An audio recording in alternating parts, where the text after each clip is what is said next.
What's up, sports fans? This is the Lucas Ross Sports Channel. It is time to give you my updated college football top 25 rankings as we head into week number 6 of the 2024 college football season. I have made a lot of changes here based off of what happened week 5. We are now heading into the month of October, of course, so we're getting close to being halfway through the college football season. This season has already flown by.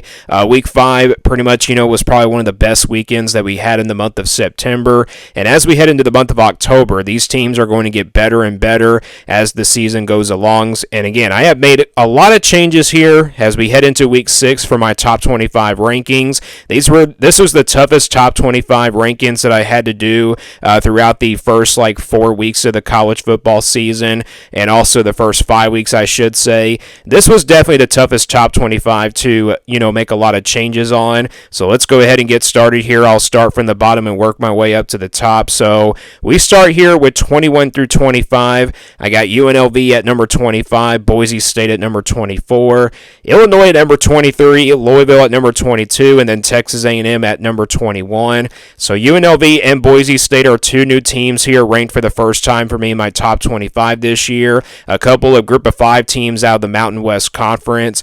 These two teams have kind of been impressing me a little bit. Boston College was ranked for me last week at number 25. They struggled against Western Kentucky, so I can't really put Boston College in here just because of that struggle against a Conference USA team in Western Kentucky. Don't forget, Western Kentucky is a pretty good team out of the group of 5, but Boston College, for the way they struggle and everything, that's not really just going to put them here in the top 25. UNLV, though, they have a couple wins over Power 4 teams. They've been a really good team so far, even with all the players that they've lost already due to NIL stuff. This team took care of business against Fresno State. They scored 59 points. This UNLV team is looking like the favorite in the Mountain West, but not really that far behind them is Boise State. Boise State beat Washington State, an undefeated team. They get into the top 25 just because of that win, and then also they got a close loss to Oregon, who's actually going to be ranked in the top 5 for me. You'll see them here in just a second. But yeah, Boise State and UNLV, they've been pretty impressive teams out of the group of 5. I feel like the best conference right now is the Mountain West out of the group of 5 level. These two teams have been off to terrific starts. I know Memphis is actually a pretty good team as well, but I just think UNLV and Boise State have been the most impressive teams out of the group of 5 so far. So I got these two teams at 25 and 24. UNLV is 4-0. Boise State is 3-1. Illinois number 23. Tough loss against Penn State. They lose by a couple of touchdowns. It was 21-7.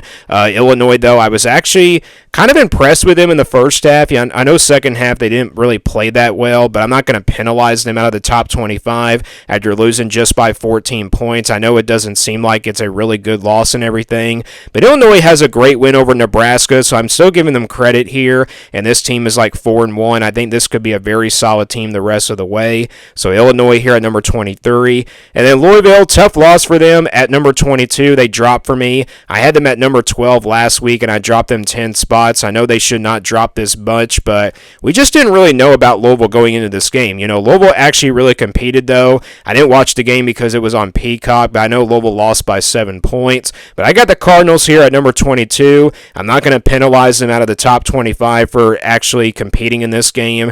If they would have lost by a big margin, though, I feel like they probably would have been out of the top 25 anyway. But I got the Cardinals here at number 22, sitting there at 3-1. They lose their first game of the season. And then Texas A&M at number 21, a close win against Arkansas, 21-17. That was a very competitive game. The Aggies' defense was very impressive. They go with a different quarterback on the offensive side of the football. And again, I think Texas A&M's defense won them this game. They stopped the Bobby Petrino offense. Arkansas was averaging over close to over 30 points a game. And this is kind of the first time that Arkansas is going up a pretty good defense. They went up against Oklahoma State in week 2, but Oklahoma State probably doesn't have a great defense as good as Texas A&M does. And Texas A&M pretty much shut down Arkansas's offense in this game. They got off to a slow start. Arkansas did of course score the first touchdown in this game. And I feel like Texas A&M had a little bit of nerves, but the Aggies do prevail. They get into the top 25 here based off of that win. They also have the close loss to Notre Dame. Both Illinois and Texas A&M are pretty similar. They have good losses to like really good teams out of the top 25. So Texas A&M here at number 21. So these are my rankings here from 21 through 25. Let's now go from 16 through 20. I got Kansas State at number 20, Iowa State at number 19, BYU at number 18, Notre Dame at number 17, and then Oklahoma at number 16. So Kansas State blows out Oklahoma State 42-20. The offense was very impressive. Avery Johnson, I was really impressed with his performance. The defense played pretty well in this game. I know the game was close in the first half. Oklahoma State looked like they had momentum with their running game. Oklahoma State just did not run the football a lot in this game. And, they just didn't go to Ollie Gordon. I feel like if Ollie Gordon got a little bit more touches, I feel like Oklahoma State probably would have won this game, but Kansas State does prevail, and they are probably that second big favorite to win the Big 12. We'll get to the Big 12 in just a moment, but, I have three Big 12 teams here from the 16 through 20 range. You got Iowa State here at number 19, who's still undefeated at 4-0. They took care of business against a pretty bad Houston team. It was a pretty ugly game for them. The offense wasn't really that terrific, but the defense obviously was pretty solid. So it looks like Iowa State's got a pretty good defense, but they don't really have like a pretty good offense. They're pretty average on that side of the football. They're just kind of like Iowa. They don't really have the best offense, but they have a really good defense, and that's what's been winning them games so far. And Iowa State does have that win over Iowa in the top 25. So I got the Cyclones here at number 19, and they are sitting there at 4-0. BYU at number 18 had a close game against Baylor, 34-28. It looked like BYU was going to win this game pretty big, but they do prevail, 34-28. Baylor nearly comes back on them, but the Cougars stay undefeated at 5-0. This team has really surprised me a lot throughout the first 5 games that they played. BYU actually might be the front runner in the Big 12, not because of the record, but based off of how they played. They dominated Kansas State in week number 4.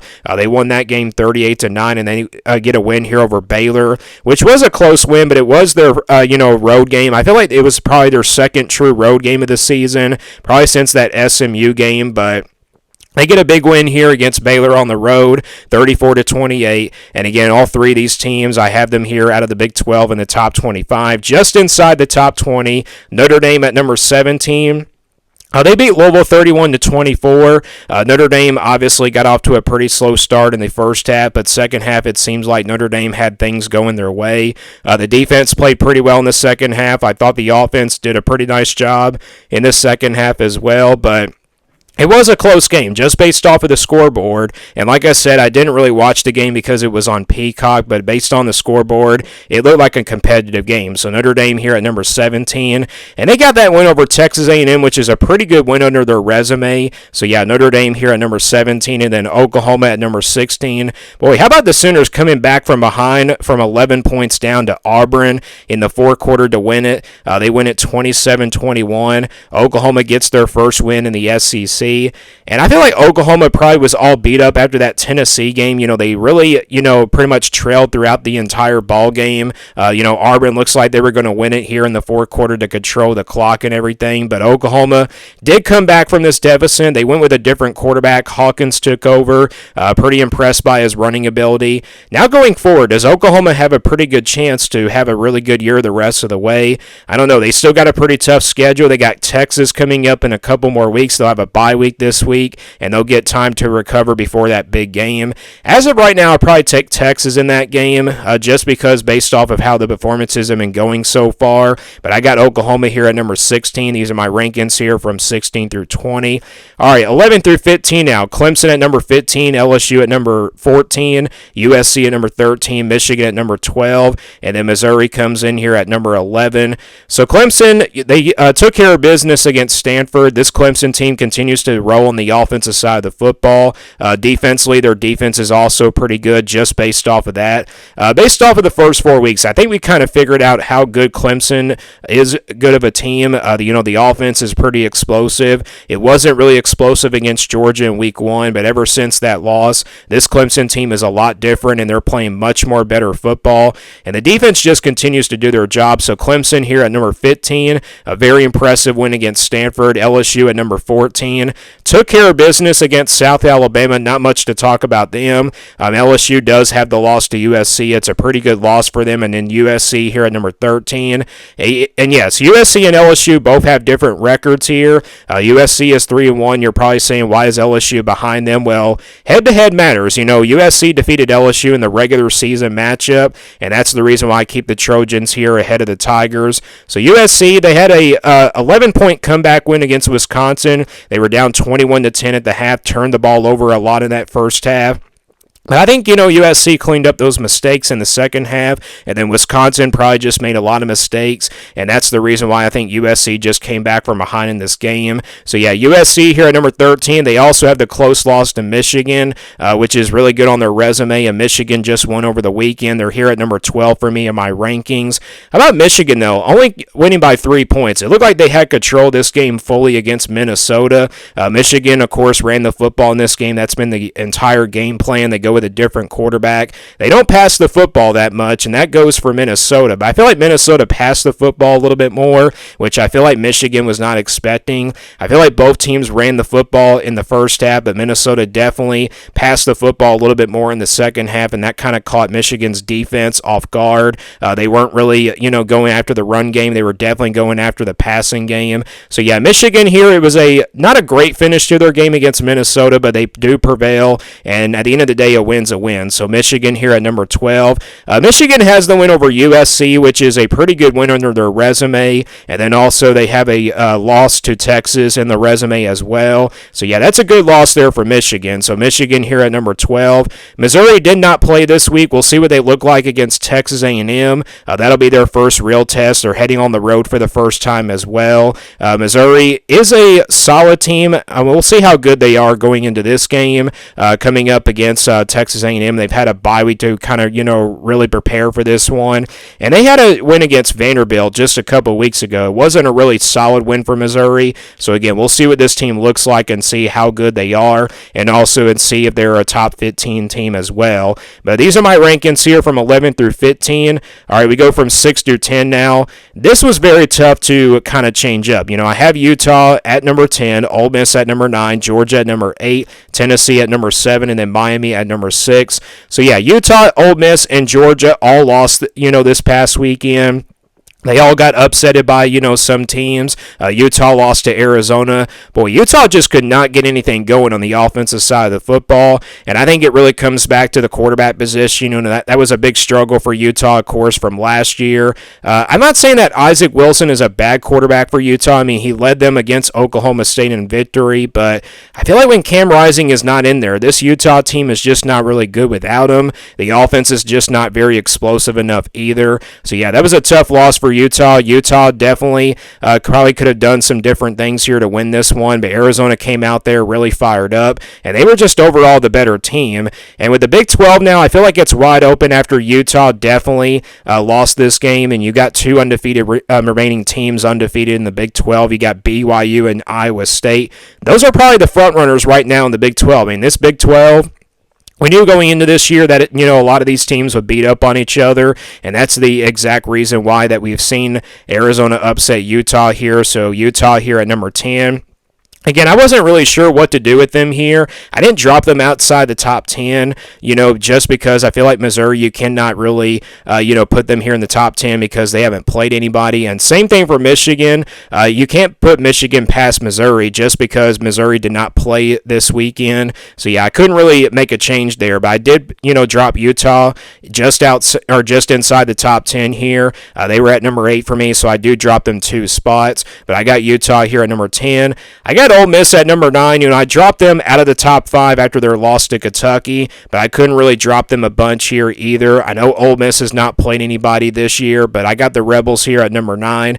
I still think they would probably beat, I feel like they would beat Utah on a neutral field and also probably beat Michigan on a neutral field, to be honest, but we'll find out if Ole Miss can, play against like a really good team. They can still try to, get back somewhere in the top 5 and still be that playoff team. But yeah, this was a very tough loss. Ole Miss's offense really struggled. The defense just really could not stop the running game of Kentucky. And again, Kentucky had a game plan in this one. They were definitely trying to run the football and waste time on that clock. They had a time of possession of 38 minutes, and that really wore down the Ole Miss defense. So Ole Miss here at number 9. And then Georgia at number 8. I dropped them out of that number 1 spot and dropped them here outside the top 5. Georgia, tough loss to Alabama, 41-34. But I tell you what, Georgia almost came back in this game. This is definitely the game of the year in my opinion. So far, it was a great game to watch. Georgia, of course, like I said, almost came back in this one, but it was not enough. They come up just short and they lose by 7 points. Carson Beck, of course, made a lot of mistakes in this game, had 3 interceptions, and I think that really cost Georgia this game. And also the turnovers and also the inconsistency on the offensive side of the football in the first half. But second half, they were definitely a lot better. But Alabama just did not finish the way they were, supposed to. But the Crimson Tide do prevail. So Georgia here at number 8. Tennessee did not play this past weekend. We will see what they look like against Arkansas this weekend on the road. They beat Oklahoma, in week number 4, so that's a good enough win on their resume, and they are sitting there at 4-0, so Tennessee here at number 7, and then Miami at number 6. Miami, close game against Virginia Tech. The Hail Mary, of course, that was obviously a big call there. It looked like Virginia Tech won the game, and then, of course, Miami players were celebrating. It was a tough one to review. It was a tough one to call. If I was an official in that game, I would definitely kind of, make the wrong, call there. I don't know what to kind of call that game, though. So Miami here at number 6. They remain undefeated, though. They did not play well in the first half, but second half, I think the Hurricanes definitely were much better. A win's a win at the end of the day, and the Hurricanes do survive. They remain undefeated at 5-0 and still remain as that most talented team in the ACC and also the front runner in the ACC as well. So these are my rankings here from 6 through 10. All right, the top 5 now, a lot of changes here. Penn State at number 5, Oregon at number 4, Texas at number 3, Ohio State at number 2, and then Alabama at number 1. So yeah, we have a new number 1 seed in my top 25 and also my top 5 rankings. Penn State, though, beat Illinois 21-7. Again, Penn State really struggled offensively on the offensive side of the football. Both teams, in my opinion, just could not get anything going on the offense, but Penn State definitely got things going in the second half. Drew Aller needed to step up in this game, and that's exactly what they did. So the Nittany Lions here at number 5, I think this is definitely a top contender. I think the Big Ten is definitely kind of what we expected it to be. Oregon, Penn State, and Ohio State to be those top contenders. Michigan isn't that far behind, though, and some other teams are still undefeated in the Big Ten. You got Indiana, who's undefeated, and also you got, of course, Rutgers, who's undefeated. So yeah, those teams are not really that far behind either, but I got Penn State here at number 5. They beat Illinois here, 21-7. A win's a win for them. And then Oregon at number 4 started off slow against UCLA, but they ended up winning this one pretty big at the end of this one. The Ducks definitely look a lot better of a team compared to the first 2 weeks of the season. Remember, they had flat performances against Boise State and Idaho, but they definitely had a better performance against Oregon State in week 3, and then they come out of the bye week and put on a pretty good performance against UCLA. So I got the Ducks here at number 4, and then Texas at number 3 had a really slow start against Mississippi State in the first half, but second half they pulled away. Arch Manning finally got things going. Is this Texas team pretty good without Quinn Ewers in there? I really don't know. I think Arch Manning is just really trying to get used to the fact and everything that he's like a starting quarterback for right now. But we'll see if Texas can, get back Quinn Ewers in the bye week before the big game against Oklahoma coming up in a couple weeks on October 12th. That game, of course, the Red River rivalry, that should be a good one there. It could go 2 different ways. It could be an offensive battle. It could be a defensive battle because Oklahoma definitely has a really good defense, but Texas has a great offense. So it's going to come down to who has the better team and everything. So Texas here at number 3, they get their first SEC win, and they remain undefeated at 5-0. Ohio State took care of business against Michigan State 38-7. Not much to talk about them. And then, of course, Alabama at number 1. They beat Georgia 41-34. So I put Alabama here at number 1. I know I could have put Texas here at number 1, but Alabama definitely has a much more better win compared to Texas. Texas beat Michigan, but I feel like Alabama's win against Georgia definitely is a bigger win than Texas's win over Michigan, and that's the reason why you're seeing the Crimson Tide jump up here to number 1. I had them at number 4 last week, but based off of what I said from last week, if Alabama beats Georgia, they definitely jump to number 1 for me. And Jalen Milroe was really impressed. I was really impressed with his performance, and then of course Ryan Williams, one of the best wide receivers in the country at 17 years old. I mean, that's a very talented athlete. And I also think defensively, I mean, Alabama's defense came alive in that fourth quarter. I know they had a pretty tough second half, but they get the turnover to seal the deal. And Alabama's my new number 1 team as we head into week 6. So these are my rankings here from 1 through 5. That is my official updated college football top 25 rankings as we head into week number 6 of the 2024 college football season. What a wild weekend it was. Let me guys know what you think about these top 25 rankings, and also give me your top 25 rankings down in the comments below. Thanks for watching this video, and stay tuned here for more sports content videos on my Lucas Ross Sports YouTube channel.